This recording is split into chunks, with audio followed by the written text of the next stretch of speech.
Hi ಸ್ನೇಹಿತರೆ, ನೀವು ನೋಡ್ತಾ ಇದ್ದೀರಾ pin and tech YouTube channel. 2025-26ನೇ ಸಾಲಿನಲ್ಲಿ ಕರ್ನಾಟಕ ವಸತಿ ಶಿಕ್ಷಣ ಸಂಸ್ಥೆಗಳ ಸಂಘದಡಿ ಕಾರ್ಯನಿರ್ವಹಿಸ್ತಾ ಇರುವಂತಹ ಮೊರಾರ್ಜಿ ದೇಸಾಯಿ ವಸತಿ ಶಾಲೆ ಆಗಿರ್ಬೋದು, ಹಾಗೆ ಕಿತ್ತೂರು ರಾಣಿ ಚೆನ್ನಮ್ಮ ವಸತಿ ಶಾಲೆಗಳು, ಏಕಲವ್ಯ ಮಾದರಿ ವಸತಿ ಶಾಲೆಗಳಾಗಿರ್ಬೋದು, ಹಾಗೆ ಅಟಲ್ ಬಿಹಾರಿ ವಾಜಪೇಯಿ ವಸತಿ ಶಾಲೆಗಳು, ಶ್ರೀಮತಿ ಇಂದಿರಾ ಗಾಂಧಿ ವಸತಿ ಶಾಲೆಗಳು, ಈ ಎಲ್ಲಾ ಶಾಲೆಗಳ ಮೊದಲನೇ ಸುತ್ತಿನ ಆಯ್ಕೆ ಪಟ್ಟಿಗಾಗಿ ಕಾಯ್ತಾ ಇರುವಂತಹ ರಾಜ್ಯದ ವಿದ್ಯಾರ್ಥಿಗಳಿಗೆ ಹಾಗೂ ಪಾಲಕರಿಗೆ ಒಂದು ಗುಡ್ ನ್ಯೂಸ್ ಅಂತಾನೆ ಹೇಳ್ಬೋದು ಸ್ನೇಹಿತರೆ. ವಸತಿ ಶಾಲೆಗಳ ಅಡ್ಮಿಷನ್ಗೆ ಸಂಬಂಧಪಟ್ಟಂತೆ ಕರ್ನಾಟಕ ಎಕ್ಸಾಮಿನೇಷನ್ ಅಥಾರಿಟಿ ಈ ಇಲಾಖೆ ವೆಬ್ಸೈಟ್ ನಲ್ಲಿ ಕೆಲವೊಂದಿಷ್ಟು ಮಾಹಿತಿಯನ್ನ ಒದಗಿಸಿಕೊಟ್ಟಿದ್ದಾರೆ ಸ್ನೇಹಿತರೆ. ಅದರ ಬಗ್ಗೆ ಕಂಪ್ಲೀಟ್ ಮಾಹಿತಿಯನ್ನ ತಮಗೆ ಈ ವಿಡಿಯೋದಲ್ಲಿ ನೀಡಿದ್ದೇವೆ ಸ್ನೇಹಿತರೆ. ಆ ವಿಷಯಕ್ಕೆ ಸಂಬಂಧಪಟ್ಟಂತೆ ಸೆಲೆಕ್ಷನ್ ಪ್ರೊಸೀಜರ್ ಹೇಗೆ, ಸೆಲೆಕ್ಷನ್ ಲಿಸ್ಟ್ಗೆ ಸಂಬಂಧಪಟ್ಟಂತೆ ಕೆಲವೊಂದಿಷ್ಟು ಮಾಹಿತಿಗಳು ಲಭ್ಯವಾಗಿದ್ದು ಅದರ ಬಗ್ಗೆ ಡೀಟೇಲ್ ಮಾಹಿತಿಯನ್ನ ಈ ವಿಡಿಯೋದಲ್ಲಿ ಇದೆ ಸ್ನೇಹಿತರೆ. ಅದಕ್ಕೂ ಮುಂಚೆ ವಸತಿ ಶಾಲೆಗಳ ಅಡ್ಮಿಷನ್ಗೆ ಸಂಬಂಧಪಟ್ಟ ಎಲ್ಲಾ ವಿಡಿಯೋಗಳ ಮಾಹಿತಿಗಾಗಿ ನಮ್ಮ ಚಾನೆಲ್ನ ಸಬ್ಸ್ಕ್ರೈಬ್ ಮಾಡಿ, ಹಾಗೆ ಲೈಕ್ ಮಾಡಿ. ನಾವು ಆಗ್ತಾ ಇರುವಂತ ಪ್ರತಿಯೊಂದು ವಿಡಿಯೋಗಳ ಅಪ್ಡೇಟ್ಗಳು ತಮಗೆ ಸಿಗ್ತವೆ ಸ್ನೇಹಿತರೆ. ತಮಗೆಲ್ಲ ಗೊತ್ತಿರುವಂತೆ ಈಗಾಗಲೇ ಕರ್ನಾಟಕ ವಸತಿ ಶಿಕ್ಷಣ ಸಂಸ್ಥೆಗಳ ಸಂಘದಡಿ ಕಾರ್ಯನಿರ್ವಹಿಸ್ತಾ ಇರುವಂತಹ ವಸತಿ ಶಾಲೆಗಳಿಗೆ ಸಂಬಂಧಪಟ್ಟಂತೆ 6ನೇ ತರಗತಿ ಪ್ರವೇಶಾತಿಗೆ ಪ್ರವೇಶ ಪರೀಕ್ಷೆಯನ್ನ ಕರ್ನಾಟಕ ಪರೀಕ್ಷಾ ಪ್ರಾಧಿಕಾರದಿಂದ ಫೆಬ್ರವರಿ 15, 2025 ನಡೆಸಲಾಗಿತ್ತು ಸ್ನೇಹಿತರೆ. ಹಾಗೆ ತಾತ್ಕಾಲಿಕ ಅಂಕಪಟ್ಟಿಯನ್ನ ಮಾರ್ಚ್ 7ನೇ ತಾರೀಕಂದು ಬಿಡುಗಡೆ ಮಾಡಲಾಗಿತ್ತು.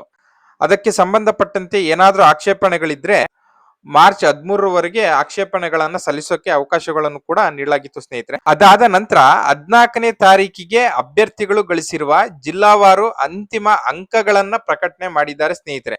ಇದು ಇಂಪಾರ್ಟೆಂಟ್ ಆಗಿರುತ್ತೆ. ಮತ್ತೊಂದ್ಸರಿ ನೋಡಿ, ಇದು ಜಿಲ್ಲಾವಾರು ಅಂತಿಮ ಅಂಕಗಳು ಆಗಿರುತ್ತೆ ಸ್ನೇಹಿತರೆ. ಎಲ್ಲಾ ಪಾಲಕರು ತಮ್ಮ ಮಗುವಿನ ಅಂತಿಮ ಅಂಕಪಟ್ಟಿಯನ್ನ ಈಗ ತೋರಿಸ್ತಾ ಇರುವ ವೆಬ್ಸೈಟ್ಗೆ ಹೋಗಿ ಡೌನ್ಲೋಡ್ ಮಾಡ್ಕೊಂಡು ನೋಡಬಹುದು. ಹಾಗೆ PDF ಲಿಂಕ್ ಅನ್ನ ಈ ಕೆಳಗೆ ಡಿಸ್ಕ್ರಿಪ್ಷನ್ ಅಲ್ಲಿ ಕೊಟ್ಟಿರ್ತೀನಿ ಸ್ನೇಹಿತರೆ, ಅಲ್ಲಿ ಡೌನ್ಲೋಡ್ ಮಾಡ್ಕೊಂಡು ನೋಡಬಹುದು. ಎಲ್ರು ಇದು ಫೈನಲ್ ಸೆಲೆಕ್ಷನ್ ಲಿಸ್ಟ್ ಅನ್ಕೊಂಡಿದ್ದಾರೆ, ಖಂಡಿತ ಅಲ್ಲ. ಇದು ಅಂತಿಮ ಅಂಕಪಟ್ಟಿ ಅಷ್ಟೇ. ವಿದ್ಯಾರ್ಥಿಗಳ ಆಯ್ಕೆ ಪಟ್ಟಿಗೆ ಸಂಬಂಧಪಟ್ಟಂತೆ ಈ ತಿಂಗಳ ಕೊನೆಯ ವಾರದಲ್ಲಿ ಅಥವಾ ಏಪ್ರಿಲ್ ಮೊದಲ ವಾರದಲ್ಲಿ ಮೊದಲನೇ ಸುತ್ತಿನ ಆಯ್ಕೆ ಪಟ್ಟಿಯನ್ನ ಬಿಡುಗಡೆ ಮಾಡುವ ಸಾಧ್ಯತೆ ಇದೆ ಸ್ನೇಹಿತರೆ.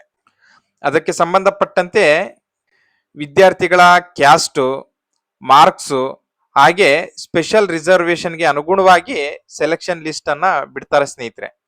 ಆಯ್ಕೆ ಪಟ್ಟಿಯನ್ನು ಪ್ರಕಟಣೆ ಮಾಡಿದ ಸಂದರ್ಭದಲ್ಲಿ ಶಾಲೆಗೆ ಅಡ್ಮಿಷನ್ ಆಗ್ಲಿಕ್ಕೆ ಸುಮಾರು 4ರಿಂದ 5 ದಿನಗಳ ಕಾಲಾವಕಾಶವನ್ನು ಕೂಡ ನೀಡಲಾಗುತ್ತೆ.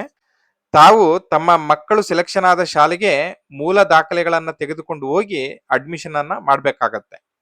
ಮಗುವಿನ ಸ್ಯಾಟ್ಸ್ ನಂಬರ್ ಜೊತೆಗೆ ಮಗುವಿನ ಫೋಟೋ, ಆಧಾರ್ ಕಾರ್ಡ್ ಹಾಗೆ ಜಾತಿ ಆದಾಯ ಪ್ರಮಾಣ ಪತ್ರ ಇವೆಲ್ಲ ದಾಖಲೆಗಳ ಜೊತೆಗೆ ₹100 ಸ್ಟಾಂಪ್ ಪೇಪರ್ನ ಕೂಡ ತಗೊಂಡು ಹೋಗ್ಬೇಕಾಗತ್ತೆ. ಅದಕ್ಕೆ ಸಂಬಂಧಪಟ್ಟಂತೆ ಹೆಚ್ಚಿನ ಮಾಹಿತಿಯನ್ನ ಆ ಶಾಲೆಗಳೇ ನಿಮ್ಗೆ ನೀಡ್ತಾರೆ. ನೀವು ಅಲ್ಲಿ ಹೋಗಿ ಪ್ರಿನ್ಸಿಪಾಲ್ರನ್ನ ಭೇಟಿಯಾಗಿ ಸಂಪೂರ್ಣ ಮಾಹಿತಿಯನ್ನು ಕೂಡ ಪಡೆಯಬಹುದಾಗಿರುತ್ತೆ.